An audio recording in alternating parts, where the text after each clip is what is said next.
All right, so get this. We're diving deep today into foundational thought operations. Ooh, that sounds... Intense. Yeah, like a secret decoder ring, but for how our brains work. Like how we come up with anything from, a grocery list to like a whole new invention. That's actually a really cool way to put it because it is kind of like that. Yeah. It's like these thought operations, Yeah. they're the building blocks of literally every thought you have, every decision. Oh, yeah. Like seriously, every single mental spark. It's kind of freaky when you think about it like that. Yeah. Like, wow, it all boils down to these things. It does. Well, the source we're looking at today is called, Uh-huh. it's called Foundational Thought Operations. Okay. Simple. Very straightforward. Pretty boring. Yeah. And, full disclosure, Yeah. like this is going to be a little subjective, Right. but Yeah. it's giving us a killer framework to play with. Yeah, and it really shows how even the most mind-blowing idea can be broken down into these core mental moves. Yeah.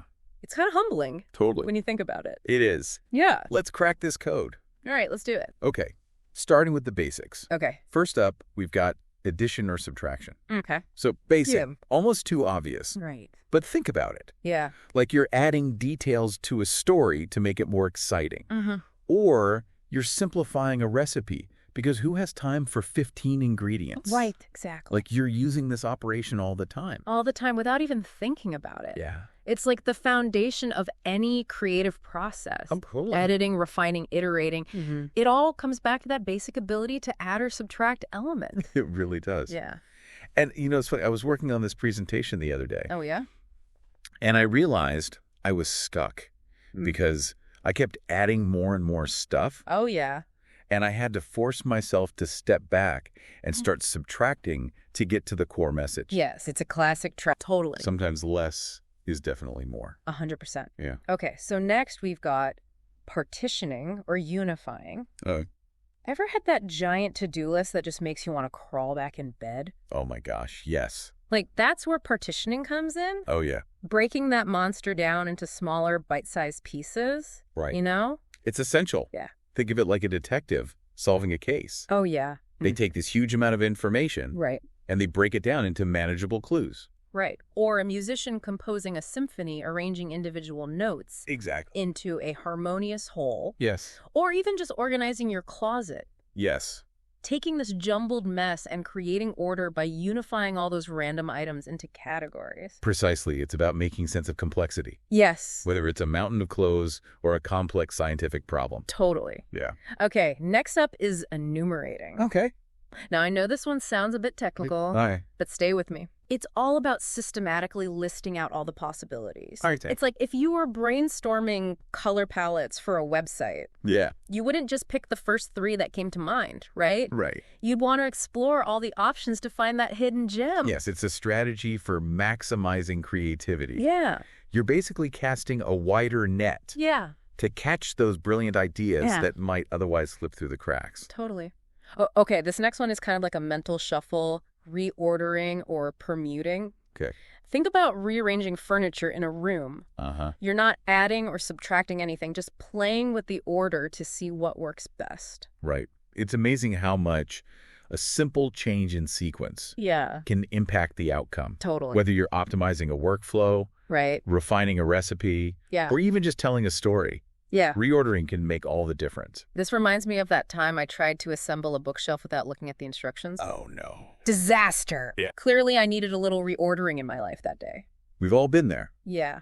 Sometimes the most logical order isn't always the most obvious. Totally. Yeah. All right, get ready to zoom in and out. Literally, Yeah. zooming in or out is our next operation. All right. Ever get lost in the details of something? Yeah. Like analyzing every brushstroke in a painting? Yeah. That's zooming in. Zooming way in. But then you can step back and take in the whole masterpiece. Right. It's about understanding different levels Yeah. of scale Mm. and perspective. Yeah. Sometimes you need to focus on the fine print, Right. and sometimes you need to see the big picture. Yeah. And sometimes you need to do both to really understand something, right? Absolutely. Yeah. It's like navigating a map. Okay. You can zoom in to see street names and landmarks, Mm-hmm. but you also need to zoom out Right. to understand the overall layout of the city. Totally. Okay, this next one might feel like a camera lens for your brain. Okay. Specification or generalization. It's all about adjusting the focus of a concept. So you can go from dog to a very specific breed, like a golden retriever, or you can zoom out and say mammal. This is about moving fluidly between different levels of abstraction. Yeah. Sometimes precision is key. Yeah. Other times it's more about seeing the broader connections between things. So you could say that being able to specify and generalize is like having a mental zoom lens. I like that. Yeah. That's a good way to put it. You can get that detailed close up when you need it, but also pull back to get the wide angle view. Yeah, that's a great analogy. Yeah. It's about having the flexibility to adapt your thinking to the situation. Okay, so we've covered 6 of these thought operations so far. We've made some good progress. Yeah, I'm curious which one is really clicking for you. Which one do you use without even thinking about it? Well, I think for me, I find it fascinating how these operations become so ingrained in our thinking that we also don't even realize we're using them. Right. It's like breathing. We don't have to think about it. Right. But it's essential for life. Exactly. And just like we can become more aware of our breathing, we can become more aware of these thought operations. Which can make us more intentional thinkers. Yes. But let's keep going. We've got more to explore. Let's do it. Yeah. I'm ready. All right. It's like we're upgrading our mental operating system here. Oh, I love that. Yeah. Okay. Okay. Ready for number 7? Let's do it. All right. Continuity or discontinuity. Okay. So all about that sense of flow. Okay. Think about a movie. Yeah. You can have a smooth, continuous storyline. Right. Or you can introduce jump cuts, right. flashbacks, dream sequences, things that break up the flow, maybe for like dramatic effect. It's not just in storytelling, though. Right. Any process, any project can have this element. Right. Sometimes you need that seamless flow. Yeah. Other times, a well-placed interruption is what makes it interesting. It's like in music, too, right? Oh, yeah. You have those legato sections where the notes flow smoothly, and then you get the staccato bursts that add punctuation and excitement. Exactly. It's about creating rhythm and emphasis. Yeah. Whether you're composing a song, writing a speech, or even just planning out your day. Okay, let's simplify things for a minute with, well, simplifying or elaborating. Okay. Ever had to explain something super complex to someone who knew nothing about it? Oh, yeah, all the time. You probably had to simplify, break it down into bite-sized pieces. It's like creating a map of a vast, intricate landscape. Right. You can't include every single detail, so you have to choose what's most important. Right. And present it in a way that's clear and understandable. Totally. On the flip side, you could take a simple idea and blow it up into this huge, intricate creation. Yes. Like, remember those little paper snowflakes we used to make as kids? Oh, yeah. You start with a basic fold, and then you add all these elaborate cuts and patterns. That's a perfect example of elaboration in action. Totally. You're taking something simple and adding layers of complexity and detail. Yeah. To create something truly unique. All right, number 9 is paraphrasing. Okay. And it's more than just swapping out a few synonyms. Right. It's about capturing the essence of something and expressing it in a way that maybe clarifies it. Yeah. Or emphasizes a certain point. Think of it like translating an idea Okay. from one language to another. Yeah. You're not just changing the words. You're bridging a gap in understanding, Right. finding the most effective way to convey the meaning. So it's like if someone explained quantum physics to me and all that technical jargon, my eyes would probably glaze over. Right. But if they could paraphrase it in a way that made sense to my everyday brain, well, that's when the light bulb goes off. Exactly. It's about making the complex accessible. Yeah. The obscure illuminating. I love it. Okay, ready for a mental twist? Okay, bring it on. Antonymizing is up next. All right. We're talking opposites here. Okay. So if we have joyful celebration, the antonym might be somber mourning. It's like flipping a coin to see both sides. What's interesting about this operation is that it forces us to think beyond the obvious. Oh, yeah. By considering the opposite of a concept. Right. We gain a deeper understanding of its nuances. Yeah. And its place within a larger framework. So it's not just about finding the opposite word. It's about exploring the opposite concept, right? Like, what's the opposite of success? Is it failure? Yeah. Or is it something more nuanced, like stagnation or lack of fulfillment? Those are great questions. Yeah. Antonymizing can really challenge our assumptions. Yeah. And open up new ways of thinking. All right, let's find some balance with middleizing. Okay. So it's about finding that sweet spot between two extremes. Right. Not too hot, not too cold, just right. This is crucial for decision-making negotiation. Finding solutions that work for everyone. Right. It's about understanding that the best answer isn't always at one extreme or the other. Think about mixing colors. Okay. If you combine pure red and pure blue, you get purple. Right. It's not red, it's not blue. It's something new and unique that exists in the middle. And often that middle ground is where the most interesting and innovative ideas emerge. Totally. Okay, we're on a roll. Yeah. Next up is comparing and contrasting. Right. This one's all about spotting those similarities and differences. Okay. You might compare two cities based on their culture or architecture, but then contrast their climate or geography. This is fundamental to critical thinking. Totally. That's how we make sense of information, draw inferences, and identify patterns. It's like those spot the difference puzzles, right? Yeah. You have to really pay attention to the details to see what's changed. Yeah. But instead of just visual differences, we're comparing and contrasting ideas, concepts, even people. Exactly. Yeah. And by doing so, we develop a more nuanced and sophisticated understanding of the world around us. All right, get ready to do a mental flip with mirroring or reflecting. Okay. We're not just talking about opposites here, but a spatial or conceptual flip. Right. Think about looking at your reflection in a mirror. Yeah. Everything is reversed, right? It's about seeing things from a completely different angle. Yeah. Challenging our assumptions and opening up new perspectives. Totally. Imagine reading a book backwards or watching a movie in reverse. Oh, that would be trippy. It would be wild. But I see what you mean. Yeah. Like sometimes we get so stuck in our usual way of seeing things that we miss other possibilities. Precisely, mirroring forces us to step outside our comfort zone. Yeah. And consider alternative viewpoints. Now, this next one is all about stepping into someone else's shoes. Okay. Perspective shifting. Right. Imagine trying to understand a complex political issue. You could look at it from the perspective of a politician, a journalist, a citizen, a historian. Each lens reveals a different aspect of the story. This is essential for empathy and effective communication. No, for sure. By understanding different viewpoints, we can bridge divides and find common ground. It's like that saying, walk a mile in someone else's shoes. Yes. It's not always easy to do. Right. But it can really change your perspective. And it can lead to more creative solutions, too. Totally. When we see a problem from multiple angles, we're more likely to come up with innovative and effective ways to address it. Okay, let's get a little abstract with symbolizing or concretizing. Okay. We can take concrete ideas and turn them into symbols, like a heart representing love. Or we can take an abstract concept like justice and try to make it tangible, like a set of laws or a system of checks and balances. This operation highlights the power of symbols and the interplay between the abstract and the concrete. Symbols allow us to communicate complex ideas in a concise and evocative way, while concretizing helps us ground those abstract notions in reality. So a symbol can be like a shortcut for a bigger idea. I like that. Like when we see the Olympic wings, we immediately think of competition, athleticism, international cooperation, all these complex ideas packed into 5 simple circles. That's a great example. Yeah. Symbols have the power to evoke emotions, memories, and associations that go far beyond their literal meaning. All right, time to breathe some life into our thoughts with personifying or depersonifying. Okay.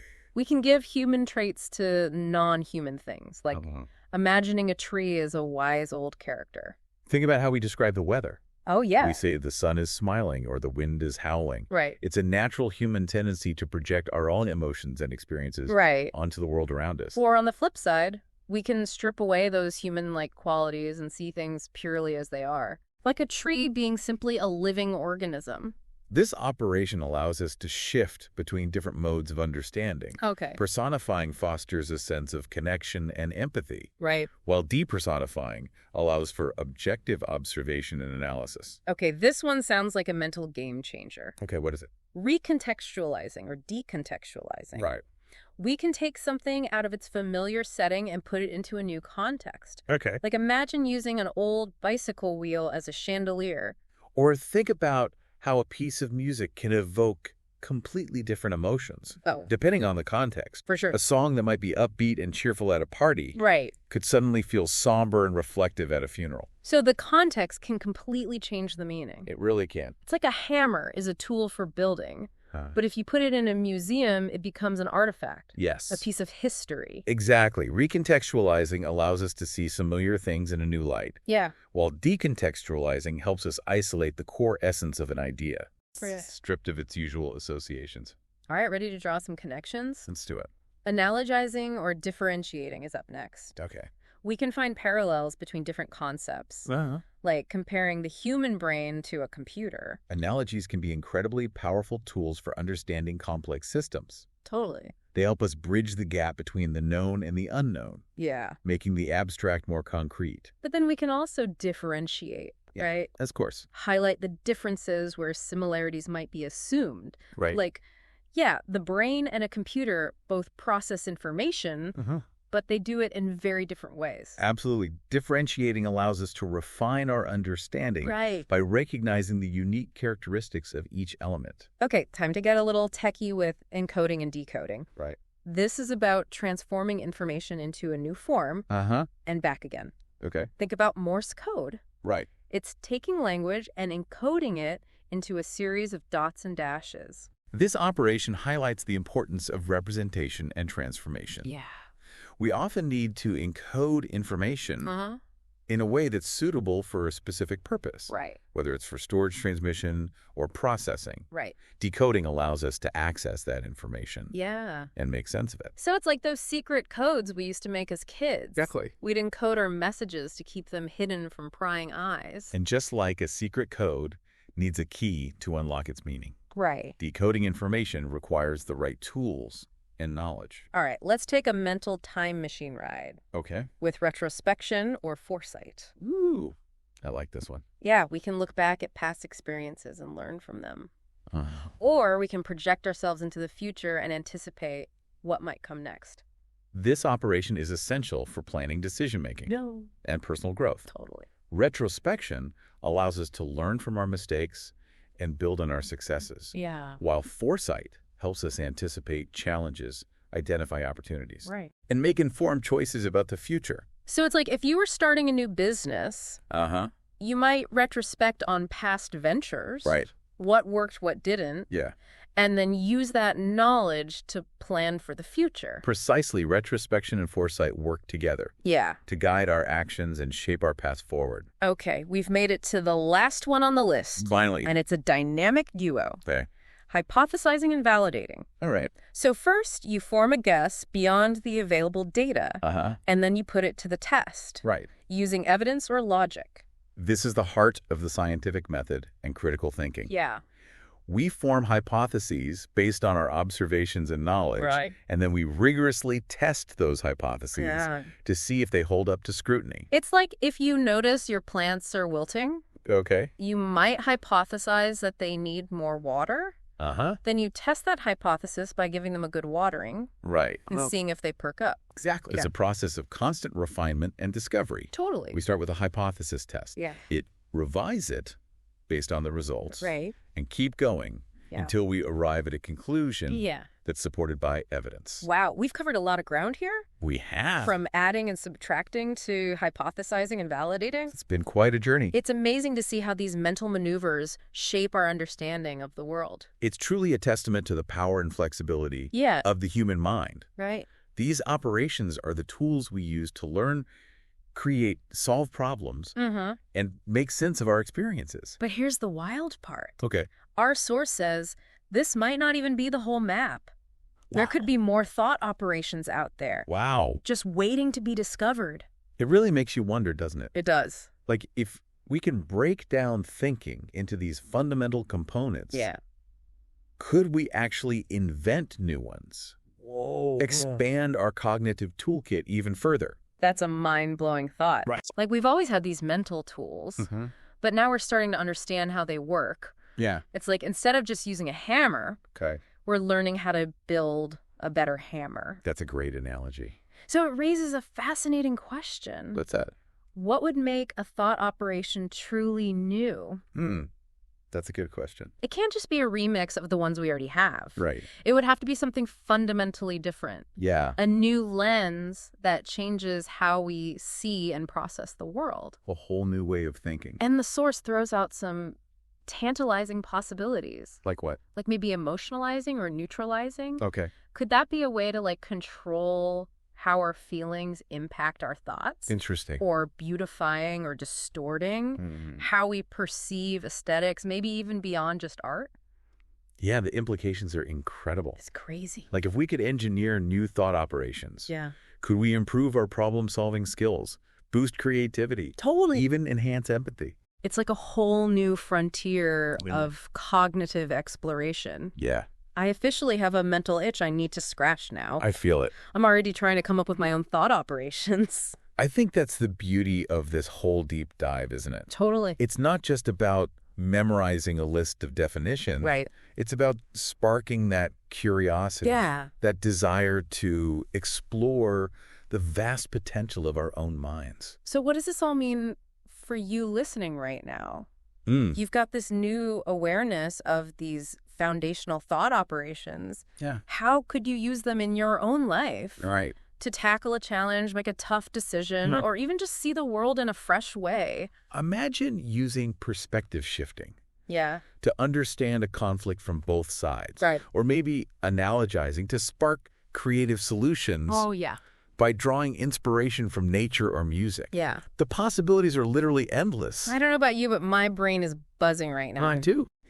This deep dive has been a wild ride through the inner workings of our minds. It really has. But remember, this is just the starting point. Yeah. Keep those mental gears turning. And who knows what incredible ideas you'll unlock. Right. Thanks for diving deep with us.